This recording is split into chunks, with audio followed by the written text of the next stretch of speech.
Hello అండి, అందరికీ నమస్తే. Welcome to our channel. ఇక్కడ కనిపిస్తున్నది కదండి, ఇది మిరపతోట మిరపతోట. ఈ మిరప నాటి 7 నుంచి 10 రోజులు అవుతుంది. ప్రతి వారం నుంచి 10 రోజుల మధ్య ఖచ్చితంగా మిరపకు అనేది మందు కొట్టాలి. మందు కొట్టకపోతే వాటికి ఎక్కువ తెగులు వచ్చే అవకాశం ఉంది ఫ్రెండ్స్. సో ఖచ్చితంగా ప్రతి మిరప రైతు 7 నుంచి 10 రోజుల మధ్య ఒకసారి మందు కొట్టాలి. ఇక్కడ మా బాబాయ్ పురుగులు పోవాలని మందు కొడుతున్నమాట. ప్రతి రైతు తమ పిల్లల్ని ఏ విధంగా చూసుకుంటారో తమ పంటను కూడా అంతకంటే ఎక్కువగా కేర్ చూసుకుంటారు ఫ్రెండ్స్. రైతు నాటిన దగ్గర నుంచి అది కోతకు చేతికి వచ్చేంత వరకు ఎన్నో కష్టాలు పడతాడు. బట్ ఫైనల్గా అదృష్టం ఉంటే పంట చేతికి రావచ్చు, లేకపోతే లేదండి. ఒకవేళ పంట చేతికి వచ్చినా మార్కెట్లో తగిన రేటు ఉంటుంది అనమాట, అందువల్ల లాస్ అవుతుంది.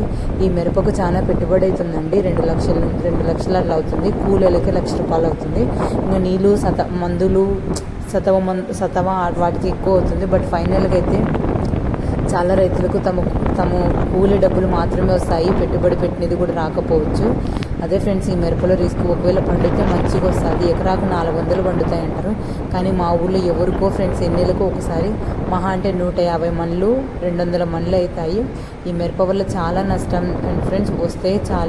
పంట వస్తే మంచిగా ఉంటుంది, పంట రాకపోతే 2-3 ఏళ్ళైనా అప్పుడు పడిన దెబ్బ తీరుకోవడానికి చాలా కష్టం అవుతుంది ఫ్రెండ్స్. మా ఛానల్ మీకు నచ్చితే లైక్ చేయండి, సబ్స్క్రైబ్ చేయండి, షేర్ చేయండి.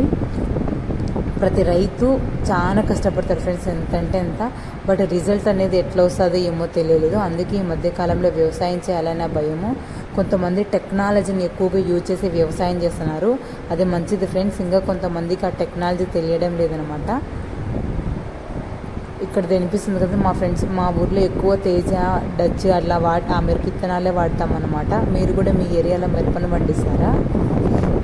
ఇక్కడ చూడండి, అది ఒక బిందె ఉంటుందన్నమాట, బిందె కెపాసిటీ.